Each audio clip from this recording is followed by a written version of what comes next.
پہلی بات تو یہ کہ جہاں 5 تاریخ تک ہے ہم چیف جسٹس صاحب سے ملے تھے اور میں نے بھی یہ کہا ہے کہ ہمیں امید ہے انشاءاللہ تعالی ہمارا کیس لگ جائے گا، رہائی انشاءاللہ کیس سنا جائے گا تو رہائی اس کے بعد ہوگی، لیکن ہمیں ابھی بھی امید ہے انشاءاللہ تعالی 5 تاریخ کو کیس لگنا چاہیے۔ چیف جسٹس صاحب نے کہا تھا لسٹ آنی چاہیے، اس میں خان صاحب کا کیس ہونا چاہیے اور ارگو ہونا چاہیے، پھر آگے آئین قانون کے مطابق فیصلہ ہو۔ جہاں گیو اینڈ ٹیک کی آپ نے بات کی ہے وہ لوگوں نے مس انٹرپریٹ کیا ہے، انہوں نے یہ کہا ہے کہ آپ کیا چاہتے ہیں، یہ کہا ہے، انہوں نے کبھی ایسا نہیں کیا کہ آؤ کچھ ہم سے گیو اینڈ ٹیک کر لو اور لیٹ خان صاحب بھی فری۔ خان صاحب کیٹیگوریکلی کہہ چکے ہیں کہ میں کبھی بھی ڈیل کے صورت میں باہر نہیں آؤں گا اور ان کے خلاف بنے ہوئے سارے کیسز سیاسی بوگس اور پولیٹیکل وکٹمائزیشن کی کیسز ہے۔ پہلے 300 کیسز بنائے گئے، پھر 5 دن میں 3 کنوکشنیں کروائی گئی، 45 سال کی سزائیں دی گئی، الحمدللہ عوام کے دلوں میں ہیں، وہ بالکل بے گناہ ہیں اور رہائی ہر صورت ہونے چاہیے۔ کہ ویژن کے حساب سے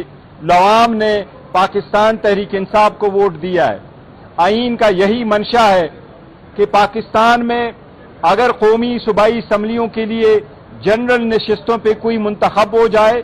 یا محسوس نشستوں پہ کوئی منتخب ہو جائے، ان کا ادراکام ایک جیسا ہے، ان میں کوئی فرق نہیں ہے۔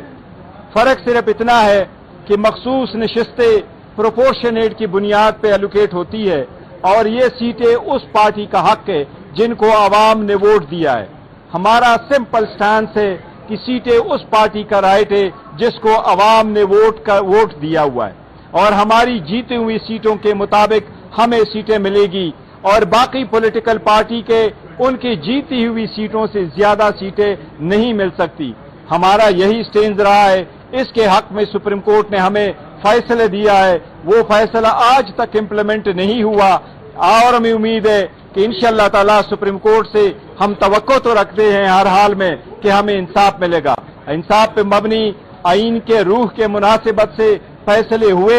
اس کی انٹرپریٹیشن ہوا تو پاکستان تحریک انصاف اور امید ہے انشاءاللہ تعالی یہ سیٹیں ہماری ہیں، ہمیں ملے گی اور ہمیں ملنے چاہیے۔ واقعات تھے وہ عدالت کے سامنے رکھے، جو قانونی نکات تھے وہ عدالت کے سامنے رکھے، ابھی یہ بحث چل رہی ہے۔ دیکھیں یہ مقدمہ پی ٹی آئی کا یا ایس آئی سی کا مقدمہ نہیں ہے، یہ مقدمہ پاکستان کے عوام کا مقدمہ ہے۔ جو بحث دوسری جانب سے کی گئی وہ تکنیکی نوعیت کی ہے کہ جی اس میں کینڈیڈیٹ پارٹی نہیں بنے، فلانے نے فلانی درخواست نہیں دی، اس میں تو یہ لکھنا چاہیے تھا، ان کو اپنے پریئر کلاز میں عدالت سے یہ استدعا کرنی چاہیے تھی۔ جو اکثریتی فیصلہ ہے 12 جون 2024 کا، وہ ایک عظیم الشان فیصلہ ہے جس نے یہ کہا ہے کہ ہمارے سامنے پیش ہونے والا فریق در حقیقت پاکستان کے 25 کروڑ لوگ ہیں۔ یہ ایس آئی سی یا پی ٹی آئی کا مقدمہ نہیں ہے، یہ پاکستان کی جمہوریت کا مقدمہ ہے۔ ہم نے یہ فیصلہ کرنا ہے کہ کیا 8 فروری اور اس کے بعد جو واقعات ہوئے ان کے نتیجے میں پاکستان کی جمہوریت پر ایک حملہ ان اداروں نے کیا جن کا کام تھا جمہوریت کا استحکام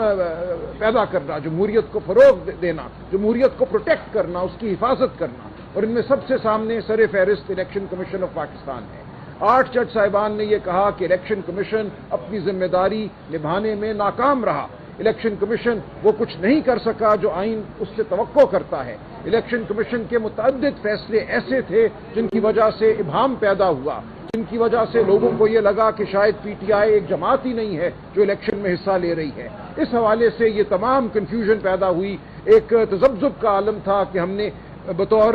آزاد امیدوار الیکشن لڑنا ہے، ہم نے الیکشن لڑنے کے بعد پی ٹی آئی کو جوائن کرنا ہے یا ہم نے سنی اتحاد کونسل کو جوائن کرنا ہے، قانون ہم سے کیا چاہتا ہے۔ یہ تمام صورتحال الیکشن کمیشن کے غلط فیصلوں کی وجہ سے پیدا ہوئی اور ان غلط فیصلوں کو تمام 13 ججوں نے غلط کہا ہے۔ یہ بات بہت اہم ہے کہ جو افراتفری کا عالم تھا اس کا بڑا سبب الیکشن کمیشن آف پاکستان تھا۔ تو یہ ہمارا مقدمہ ہے کہ الیکشن کمیشن آف پاکستان نے نہ صرف یہ کہ اپنا آئینی فرض ادا نہیں کیا، آئینی فرض یہ تھا کہ ایک صاف شفاف الیکشن ہو، بلکہ اس سے بڑھ کر الیکشن کمیشن آف پاکستان کے فیصلوں نے عوام کے راستے میں روڑے اٹکائے، عوام کو اپنی جو آواز ہے اس کو ایوان تک پہنچانے میں نہ صرف یہ کہ مدد نہیں دی بلکہ اس کے راستے میں حائل ہوا الیکشن کمیشن۔ یہ ہے 8 جج صاحبان کا فیصلہ، اور 8 جج صاحبان نے یہ کہا ہے کہ جو غلطیاں الیکشن کمیشن آف پاکستان نے کی ان کا خمیازہ پاکستان کے عوام کو ہم نہیں بھگتنے دیں گے۔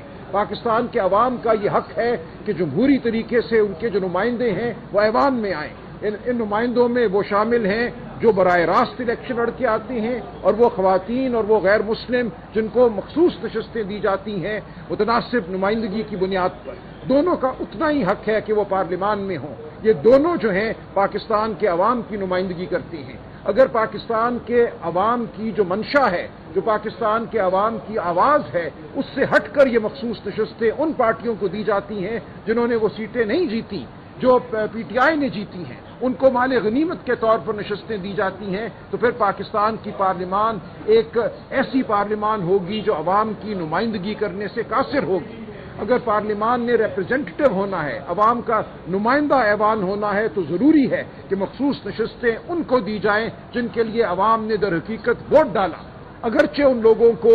الیکشن کمیشن نے آزاد امیدوار قرار دیا، در حقیقت وہ پی ٹی آئی کے امیدوار تھے، یہ سیٹیں پی ٹی آئی نے جیتی ہیں، لہذا مخصوص نشستیں بھی اسی تناسب سے پی ٹی آئی کو دی جائیں گی۔ یہ ہے وہ عظیم الشان فیصلہ 8 جج صاحبان کا، جس کے خلاف آج الیکشن کمیشن ایک بار پھر کھڑا ہے، حکومت کھڑی ہے، مسلم لیگ نون کھڑی ہے، پیپلز پارٹی کھڑی ہے۔ تو یہ ہم جنگ لڑ رہے ہیں، پاکستان کی جمہوریت کی جنگ ہے جو ہم لڑ رہے ہیں، اور ہمیں امید ہے کہ یہ عدالت بھی 26ویں آئینی ترمیم کے باوجود ہمیں انصاف دے گی، پاکستان کے عوام کو انصاف دے گی۔